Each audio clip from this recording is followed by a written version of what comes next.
Hello everyone and welcome back. This is the Knife Doctor channel. I'm the Knife Doctor, and unfortunately Hugh Jackman will not be able to join us today. Either way, we're still going to check out Real Steel. That was a bad pun, but let's go.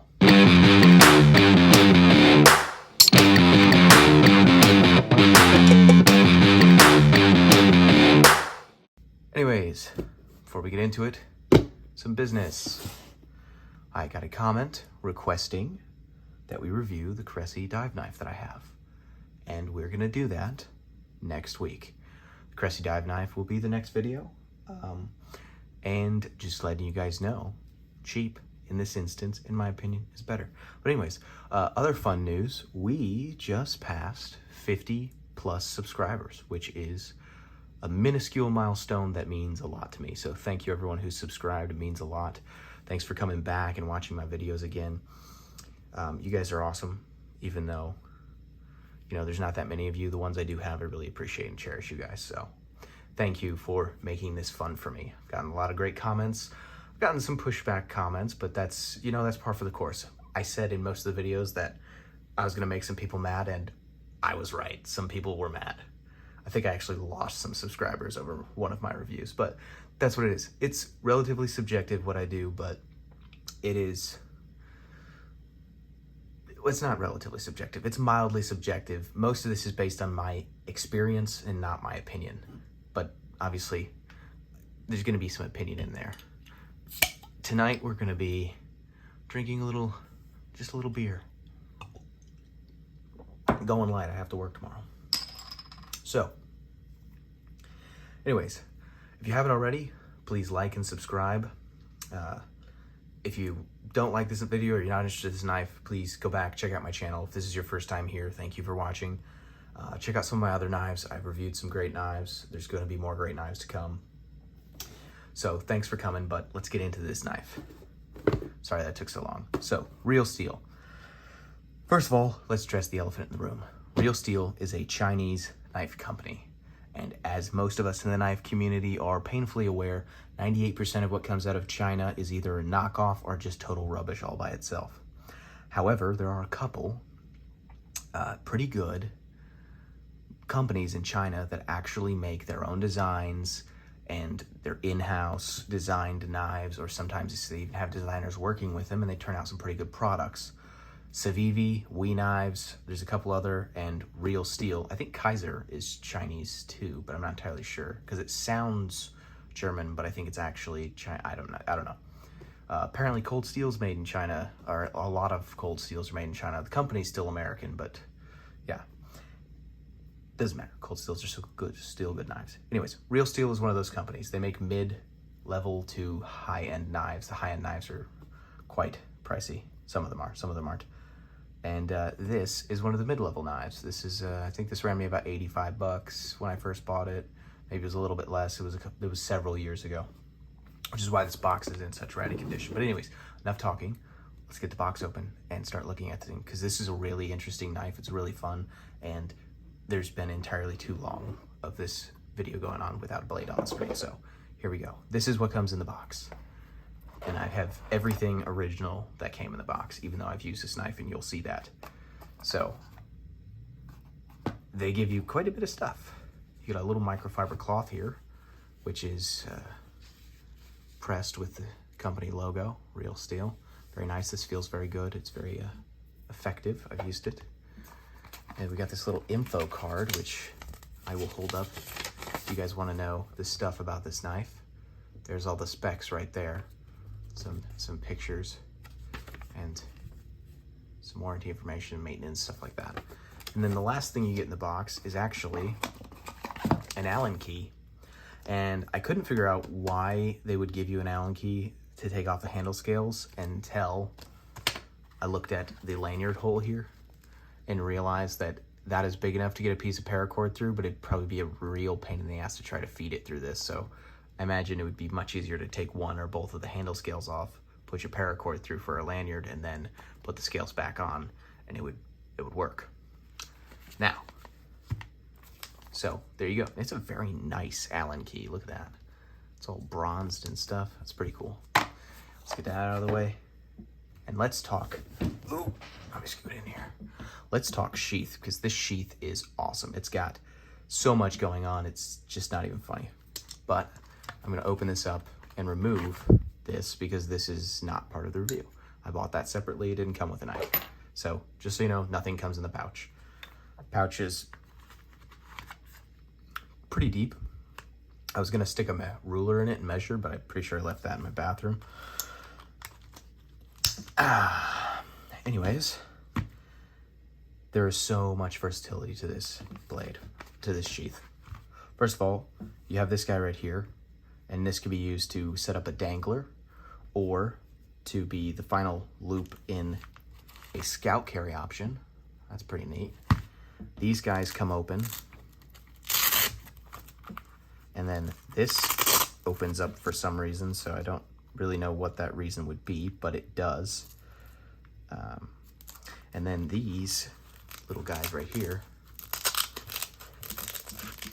it's kind of difficult, actually come out entirely, and then you can use it without them if you want, if you think they're too bulky or they're taking up too much space. I like them. Scout carry is a nice option with this blade. So then you've got your actual belt loop option. Very good positive retention Velcro, and it's a double flap, so that's really nice. And that'll fit about up to at least up to a 2-inch belt, maybe a 2.5-inch belt. And then it just folds over. You feed your belt through, and you've got all that room. This seemingly serves no purpose, but don't sell it too short. You could easily feed some paracord through these little flaps. They do spread open, and use that to attach it somehow.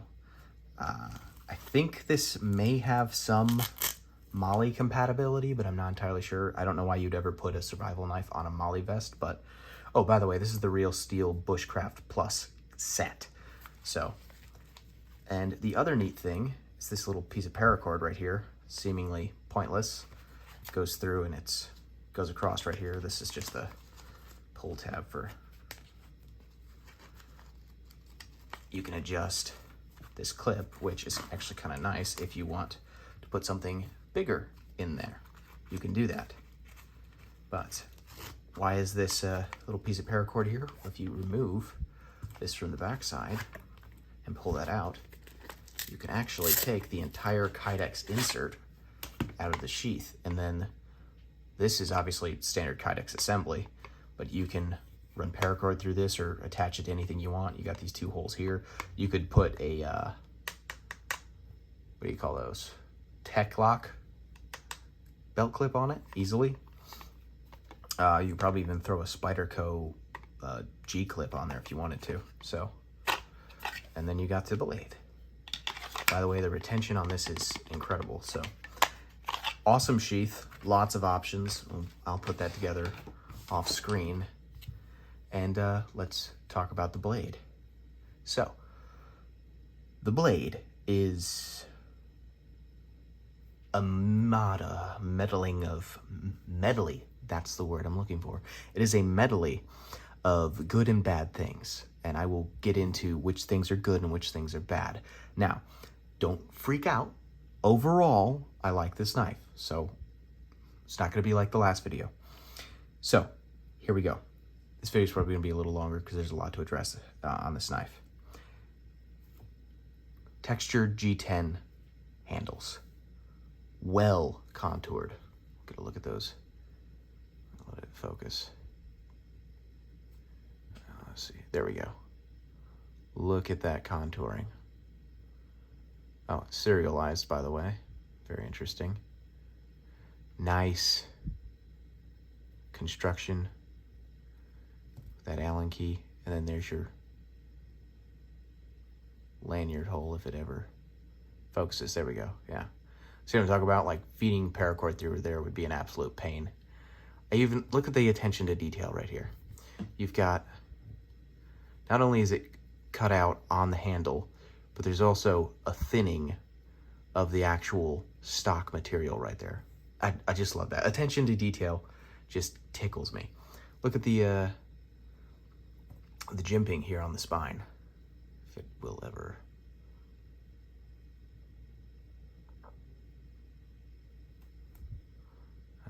There we go. Look at that attention to detail. It's incredible. Now, that being said, there are two cons to this knife. One of them is only a con because of the first one. So the first con is 14C28N is not, this Sandvik 14C28N is not an exceptional steel, and it's not very tough. And this is a Scandinavian grind. Scandi grinds are awesome if they're made out of 1095 high carbon or 1075 even. A tougher steel, something that an axe head would be made out of, because that's essentially what you've got here, is an axe head style grind. This is a single relief edge grind. This grind goes all the way to the edge. So when you sharpen it, that's why this looks really bad. It's because I've had to sharpen this, and you actually are removing the material from the entire length of the edge of the knife. And I'm still working out how to do that efficiently, because I'm not used to sharpening these, because obviously the standard V sharpener I use for everything doesn't quite fit the bill. I've tried hand sharpening, but I don't have any like professional knife sharpening stones, which I should get, but I just don't use this knife often enough to justify that. And this is the only knife I have that would need them. I have broken the tip off. This tip was a lot pointier. I've been working it back into a functional tip. It's pointy. But the tip was entirely too thin, and all I did was poke it into a log and it broke off. So not a good sign there, but like I said, 14C28N was a bad choice for this knife. However, I still like this knife because I can get an edge on it, I can get a wicked edge on it. And I forgot paper. There's a lot of paper right here, you can see. I mean, that's not really an easy. Yeah, it's just, should have just grabbed a real sheet. Doesn't matter. It's sharp. I haven't sharpened it in a while, so it's not extremely sharp, but it's sharp for something that works like this. It's great for feather sticking, if you know what I mean, for actual survival purposes. But I have used this knife, I've carried it, I've taken it hiking back when I lived in Michigan. It was colder there, so this has been outside in the winter, and it's been used as it is supposed to be used, as a bushcrafting knife is supposed to be used, and I liked it. The edge did roll. You can see right there, the edge rolled over and kind of bent out, which is another reason why I would not have gone with 14C28N. I would have gone with 1095 and dealt with the rust. So there is that. That doesn't mean this isn't a good knife. It just means don't chop with it, and probably just use it for the other task you would need it for. So yeah, it's a good knife to take out in the woods with you. I don't necessarily not recommend buying it. I just recommend buying it in tandem with something like an axe or a machete or a much larger knife. This is a great companion knife. Plus, with the sheath setup, you can freaking put it anywhere. But yeah, that is pretty much all I've really got. The comfort on the handle is buttery. It is such a good feeling handle. And the spine really, oh, you know what? Don't tell my wife I'm doing this because she hates it when I do this in the house, but